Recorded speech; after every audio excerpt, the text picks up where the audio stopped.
Hello friends. आज हम लोग बात करेंगे ब्लैक गोल्ड यानी क्रूड की। दोस्तों, इंटरनेशनल एनर्जी एजेंसी ने अभी हाल फिलहाल में अपना एक एस्टिमेट दिया है और उसमें उसने बताया है कि विश्व में 4 मिलियन बैरल पर डे ज्यादा ऑयल रहेगा 2026 में। यानी प्रोडक्शन जो है वो 4 मिलियन बैरल पर डे का प्रोडक्शन कंजम्पशन से ज्यादा रहेगा। यानी विश्व जो है वो 2026 में आप कह सकते हैं कि तैरता हुआ विश्व ऑयल पर। मैं इसलिए कह रहा हूं क्योंकि ना केवल आईए ने ये एस्टिमेट दिया है, बल्कि वर्ल्ड का जो थर्ड लार्जेस्ट क्रूड प्रोड्यूसर है सऊदी अरेबिया, उसने हाल फिलहाल में 2 या 3 दिन पहले अनाउंस किया है कि दिसंबर में जो उसके क्लाइंट्स हैं, कस्टमर्स हैं, जो सऊदी अरेबिया से तेल खरीदते हैं, उनको हर बैरल पे $1 से $1.5 का डिस्काउंट सऊदी अरेबिया देगा नवंबर महीने के प्राइजेस के ऊपर। तो नवंबर में जो भी प्राइजेस थे उससे 1 से 1.5 बैरल कम पे सऊदी अरेबिया तेल बेचने को तैयार है। ये बहुत ही रेयरली होता है क्योंकि सऊदी अरेबिया जो है वो बहुत सोच समझ के जो है अपने तेल को सेल करता है और प्रोड्यूस करता है। और जैसा कि आप जानते हैं कि जो ओपेक है, ओपेक में सऊदी अरेबिया का कब्जा है, कंट्रोल है एक तरीके से। आपको मालूम है कि ये जो ओपेक कंट्रीज हैं जिसमें सऊदी अरबिया आता है, ईरान आता है, इराक आता है ना, आपके कुवैत आते हैं, ये यूनाइटेड अरब एमिरेट्स आता है, ये सारी कंट्रीज जो हैं, वेनेजुएला आता है, ये ही बेसिकली ऑयल मार्केट को कंट्रोल करते हैं। इनको कार्टेल भी कहा जाता है। तो जब इस कार्टेल का मुखिया डिस्काउंट देने के लिए तैयार हो जाए 1 से 1.5 बैरल पर बैरल पे, और जब इंटरनेशनल एनर्जी एजेंसी कहे कि स्थिति ऐसी बन गई है जब कंजम्पशन से ज्यादा प्रोडक्शन होगा, वो भी 4 मिलियन बैरल पर डे का, तो आप समझ जाइए कि ऑयल के मार्केट में सब कुछ ठीक नहीं है। अब आपका अगला सवाल होगा कि भाई ऐसा क्यों है? ऑयल जो है सडनली, जहां पहले ऑयल के लिए मारा मारी थी, ज्यादा दिन पीछे जाने की जरूरत नहीं है। 2022 में ही जब रशिया ने यूक्रेन पे अटैक किया था, वॉर शुरू हुआ था, तभी हमने देखा था कि $100 पर बैरल जो है वो ऑयल क्रॉस कर गया था। 100 क्या 110 बैरल क्रॉस कर गया था। आज स्थिति ये है कि 60, 62, 65 बैरल पे ऑयल आ गया है, ब्रेंट ऑयल आ गया है, और इसके बाद भी ऑयल का कंजम्पशन जो है वो बढ़ नहीं रहा है, लगभग स्टैग्नेंट सा है। तो ऐसा क्यों है दोस्तों? ये एक बहुत बड़ा सवाल है, एक ये बहुत बड़ी मिस्ट्री है। तो इस मिस्ट्री को हम रिजॉल्व करते हैं। दोस्तों, दुनिया का दूसरा सबसे बड़ा ऑयल प्रोड्यूसर है रशिया। हालांकि रशिया के फिगर्स जो है हमेशा डाउट में रहते हैं कि वो कितना कर रहा है। जस्ट लाइक चाइना जो है, रशिया जब से वॉर में आया है यूक्रेन के साथ में, वो अपने बहुत सारे डाटा को छुपाता है, जैसे चाइना छुपाता आया है हमेशा से।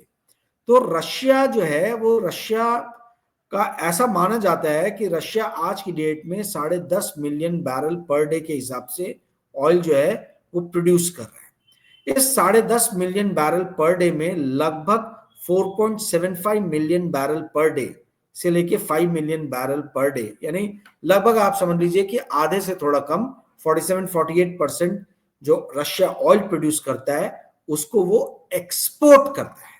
ठीक है।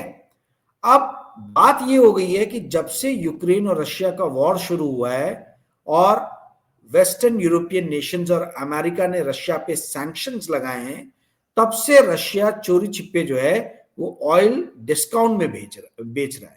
चोरी छिपे क्या मतलब? वो डिस्काउंट में बेच रहा है। कितना डिस्काउंट दे रहा है ये किसी को पता नहीं है, परंतु रशियन ऑयल जो है, क्रूड जो है, वो डिस्काउंट में जा रहा है।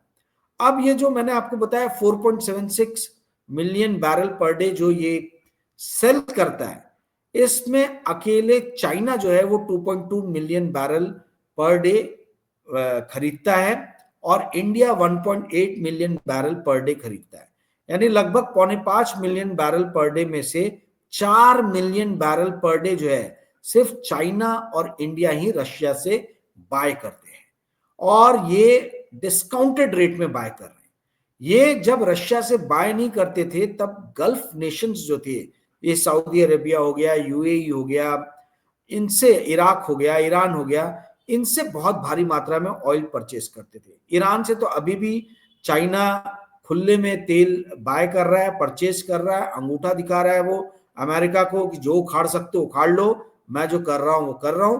बाकी बहुत सारी कंट्रीज जो ईरान से पहले तेल लेती थी, उन्होंने तेल लेना बंद कर दिया है। तो आप यदि देखें विश्व का आज की डेट में जियोपॉलिटिकल सिनेरियो, तो वर्ल्ड के 3 बड़े ऑयल प्रोड्यूसर्स, रशिया, ईरान और वेनेजुएला, ये तीनों के तीनों सैंक्शन के दौर से गुजर रहे हैं। ईरान भी लगभग 4 million barrel per day oil जो है वो प्रोड्यूस करता है। 4 मिलियन बैरल पर डे में से 2.5 मिलियन जो है वो internally, sorry 1.5 million internally consume करता है और 2.5 मिलियन जो है वो सेल करता है। और ये 2.5 मिलियन में मोस्टली ऑयल जो है वो चाइना को ही सेल करता है।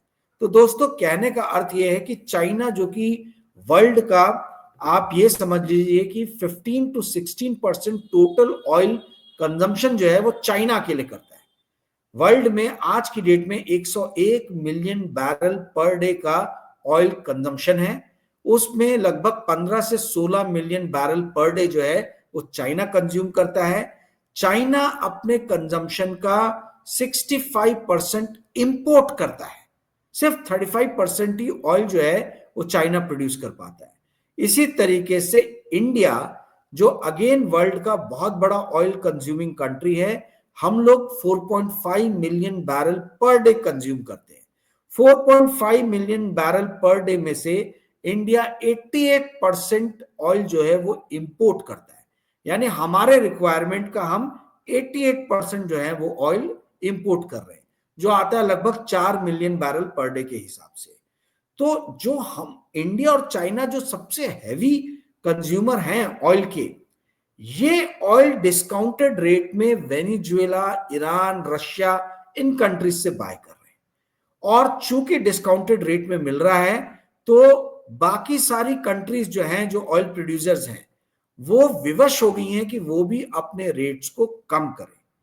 आज की डेट में वर्ल्ड में सबसे ज्यादा ऑयल प्रोडक्शन और कंजम्पशन दोनों ही यूनाइटेड स्टेट्स ऑफ अमेरिका करता है। यूनाइटेड स्टेट्स ऑफ अमेरिका जो है वो लगभग अपने जितनी भी उसकी जरूरतें हैं उसको अपने प्रोडक्शन से पूरा कर रहा है। वहां पे शेल गैस रिवोल्यूशन टाइप आया है, शेल से बहुत ज्यादा ऑयल एंड गैस प्रोड्यूस हो रहा है, और जब तक ये 60 के ऊपर रेट्स चल रहे हैं ब्रेंट के, तब तक ये शेल प्रोडक्शन जो है इनको किसी भी तरीके से घबराने की जरूरत नहीं है। देखिए दोस्तों, जो गल्फ स्टेट है, खासतौर पे सऊदी अरबिया से मैंने बात शुरू की थी। सऊदी अरबिया का जो सबसे बड़ा ऑयल प्रोड्यूसिंग कंपनी है, वर्ल्ड का सबसे बड़ा ऑयल प्रोड्यूसिंग कंपनी है अरामको।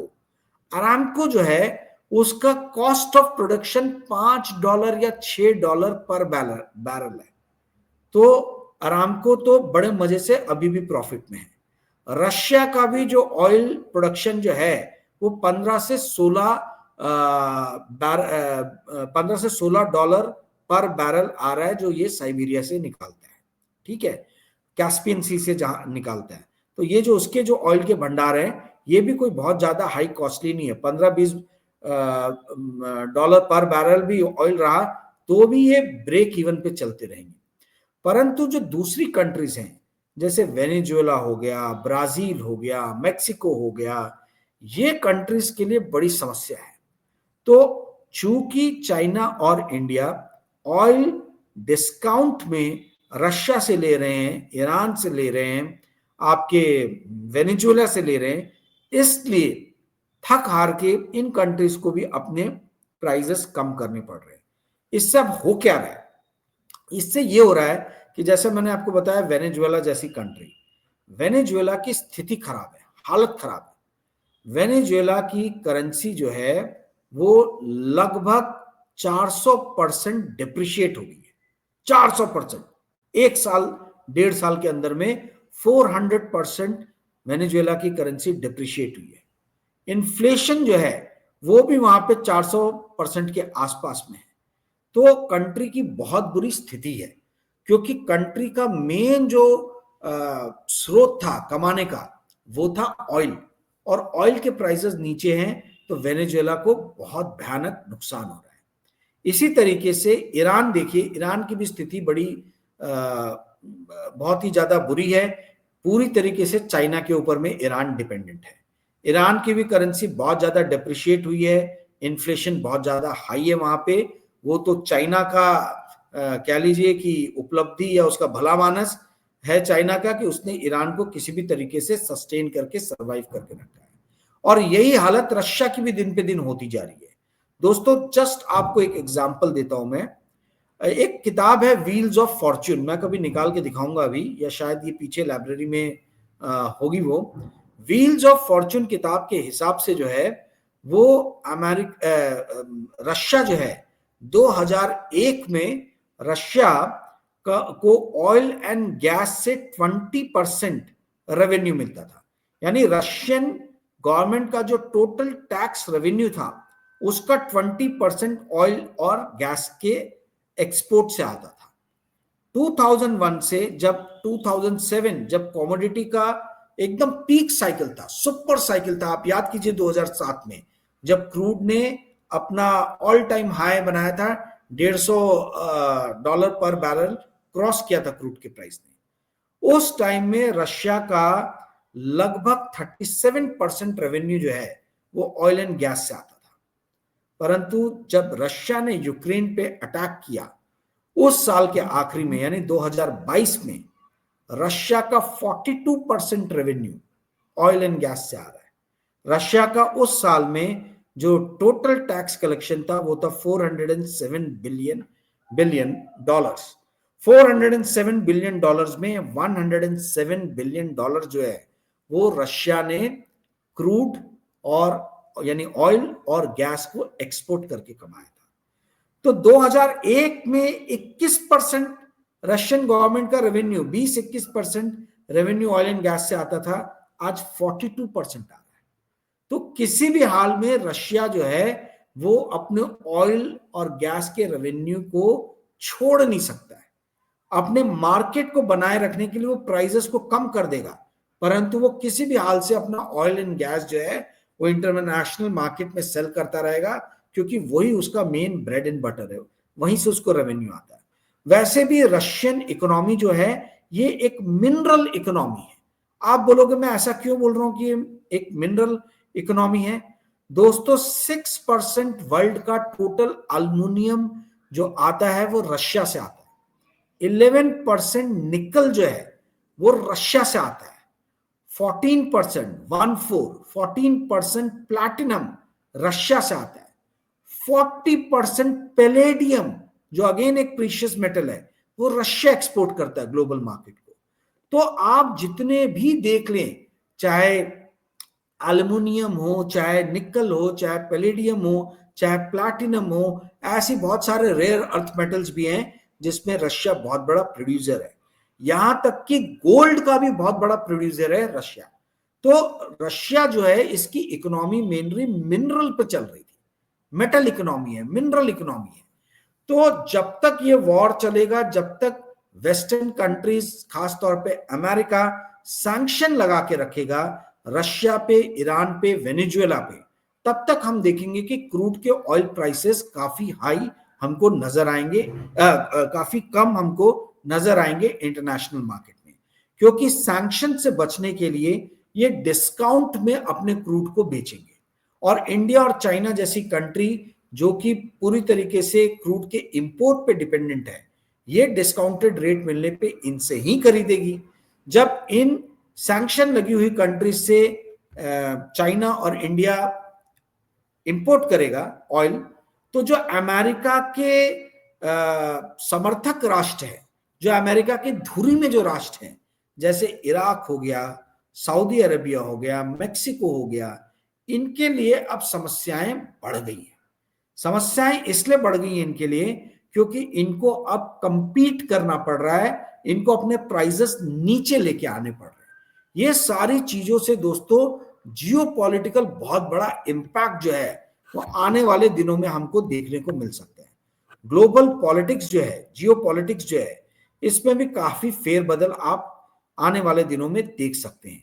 चाइना को वो करने के लिए, चाइना को पटाने के लिए हमने देखा कि किस तरीके से सऊदी अरबिया ने जो है वो शंघाई कॉरपोरेशन जो जिसमें मेनली चीन का बोलबाला है, उसको ज्वाइन किया है। हम देख रहे हैं कि किस तरीके से मेन ऑयल प्रोड्यूसर्स जो कंट्रीज हैं, सऊदी अरबिया हो या आप बोल लीजिए कि ईरान हो, ये सारी ब्रिक्स के अंदर में शामिल होने के लिए जो है होड़ लगा के बैठी हुई है। तो कहने का अर्थ ये है दोस्तों कि चाइना का अपना जियोपॉलिटिकल लेवल पे उसका महत्व बढ़ रहा है, क्योंकि चाइना के पास में परचेजिंग पावर है। चाइना में, जैसा मैंने आपको बताया, 15% वर्ल्ड का जो है वो क्रूड कंज्यूम करता है, और इस 15% में 65% जो है वो इंपोर्ट करता है। इंडिया की भी जियोपॉलिटिकल जो भूमिका बढ़ी थी वो इसी कारण बढ़ी थी क्योंकि हम ऑयल और गैस के बहुत बड़े कंज्यूमर्स बन रहे थे, और गल्फ कंट्रीज जो हैं उनको उनसे हम काफी माल खरीद रहे थे। इसलिए इंडिया का इंपॉर्टेंस वर्ल्ड लेवल पे, क्योंकि हमारा मार्केट बड़ा है, हमारा इंपॉर्टेंस बढ़ रहा था। परंतु पिछले कुछ दिनों से हम देख रहे हैं कि ना तो चाइना, रशिया हमको भाव दे रहा है, ना हमको अमेरिका भाव दे रहा है। तो ऐसी स्थिति में इंडिया को क्या करना चाहिए, ये सोचने वाली बात है। मैंने ये मुद्दा आज मेनली इसलिए पकड़ा क्योंकि दोस्तों, क्रूड के प्राइसेस कितने भी नीचे जा रहे हो इंटरनेशनल मार्केट में, आपको और मुझको, आम भारतीयों को इसका कोई फायदा नहीं मिल रहा। $100 के ऊपर क्रूड था तब भी हमको जो प्राइस मिल रहे थे, एटलीस्ट नागपुर में उस टाइम भी ₹100 के ऊपर पेट्रोल था। आज भी ₹100 के ऊपर पेट्रोल है, जब $100 से $60 पर बैरल के आसपास में क्रूड आ गया है। तो मुझे तो कोई फायदा नहीं हो रहा है।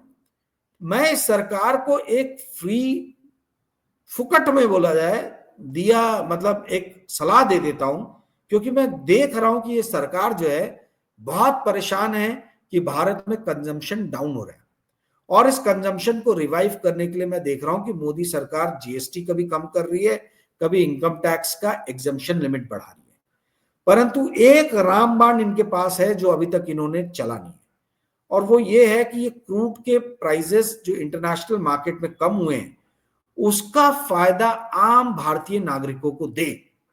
यदि आज भारत सरकार ₹20 पर लीटर पेट्रोल के दाम कम कर देती है, ₹15 से ₹20 पर लीटर डीजल के दाम कम कर देती है, तो आप देखिए इंडिया में एकदम से कंजम्पशन बूम आ जाएगा, बहुत बढ़ जाएगा, क्योंकि कंजम्पशन से ही लॉजिस्टिक सेक्टर चलता है। कंजम्पशन, आप ये समझ लीजिए कि मतलब क्रूड के प्राइसेस नीचे आएंगे तो लॉजिस्टिक कॉस्ट कम होगा, लॉजिस्टिक कॉस्ट कम होगा तो चीजों के दाम कम होंगे, चीजों के दाम कम होंगे तो हम लोग का कंजम्पशन बढ़ेगा।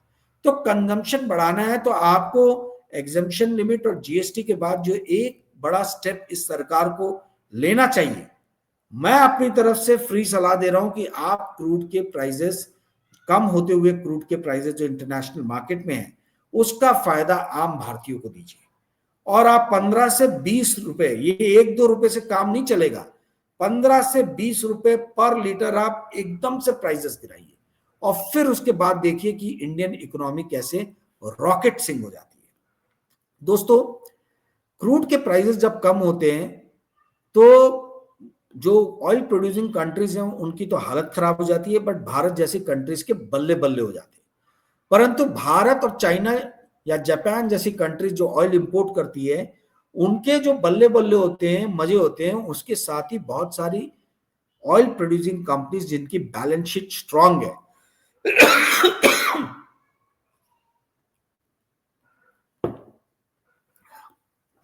जिनकी बैलेंस शीट स्ट्रांग है, जैसे एक्सॉन हो गया, शेवरॉन हो गया, है ना, इन कंपनीज की बैलेंस शीट बहुत स्ट्रांग है।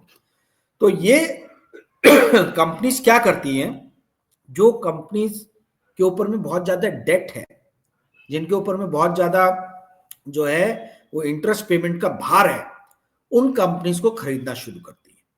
तो ऐसे टाइम में ये छोटी छोटी कंपनीज जिनको खरीदा जा सकता है, इनके शेयर्स लेने में आप समझिए कि बहुत हाई पोटेंशियल है, और ऐसी एक भी कंपनी इंडिया में आपको नहीं मिलेगी, सब बाहर के मार्केट में मिलेगी।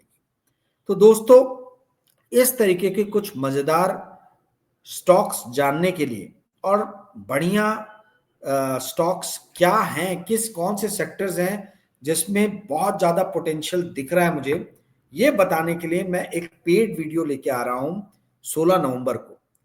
जैसा कि फर्स्ट वीडियो आपने देखा था जिसमें मैंने आपको बताया था कि भाई आप लोग क्यों सिर्फ इंडियन स्टॉक मार्केट की तरफ देखते हो। भारत सरकार ने आपको एक लिमिट दिया है कि आप कम से कम 2.5 लाख पर ईयर, $2.5 लाख यानी 2 करोड़ रुपए के आसपास में इतना निवेश आप बाहर कर सकते हो, भारत के बाहर लेके जा सकते हो। तो आप इसका फायदा क्यों नहीं उठा रहे। तो दोस्तों बहुत सारी चीजें हैं ऐसी जो मैं इस 16 नवंबर के वीडियो में बताने वाला हूं। मैक्रोवेव इन्वेस्टिंग क्या होता है और कैसे उसको यूज करना चाहिए, ये एक बहुत बड़ा इन्वेस्टिंग का स्टाइल है जो मैं यूज करता हूं, ये भी मैं उस वीडियो में बताने वाला हूं। यदि आपको ये सारी चीजें जाननी है, समझनी है, तो आप मुझे 9860317209 पे व्हाट्सएप मैसेज कर सकते हैं। आप मुझे व्हाट्सएप मैसेज करेंगे तो मैं आपको रिप्लाई अवश्य करूंगा। ये पेड वीडियो है, वीडियो का दाम 500 रुपए है।